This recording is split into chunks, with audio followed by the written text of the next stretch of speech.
அன்பின் பிதாவே, அப்பா எங்களை மது கருத்தில் ஒப்பு கொடுக்கிறோம். அறிந்தும் அறியாமல் செய்த தவறுகளை மன்னிங்கப்பா. நீர் விரும்புகிற பரிசுத்தம் வேண்டும் ஆண்டவரே.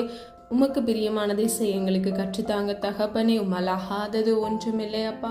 உமே நோக்கி பார்க்கிறோம் ஆண்டவரே. உமை நோக்கி பார்த்த முகங்கள் வைக்கப்பட்டு போவதில்லை என்று சொன்னீங்களே தகப்பனே. ஒரு மனதை இணைந்து ஜெபிக்கிறோம் அப்பா. ஒவ்வொரு பிள்ளைகளையும் ஆசிர்வதிங்க. பிள்ளைகளுடைய கையின் பிரயாசத்தை ஆசிர்வதிங்க தகப்பனே. தேவைகளை சந்திங்க. நாளை தினத்தின் தேவைகளை குறித்து கலங்காதே என்று வேதம் சொல்லுகிறதப்பா.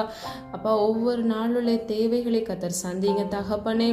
இந்த புதிய நாளை காண கிருபை செய்தீரே, அதற்காக நன்றி அப்பா. இம்மட்டும் காத்து வழிநடத்தி வந்தீரே, அதற்காக நன்றி அப்பா.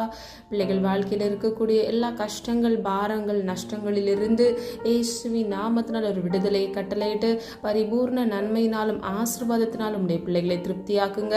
ஒவ்வொரு பிள்ளைகளையும் காத்து கொள்ளுங்க, பொறுப்படுத்திக் கொள்ளுங்க. இயேசுவின் மூலம் ஜெபிக்கிறோம் பிதாவே, ஆமீன்.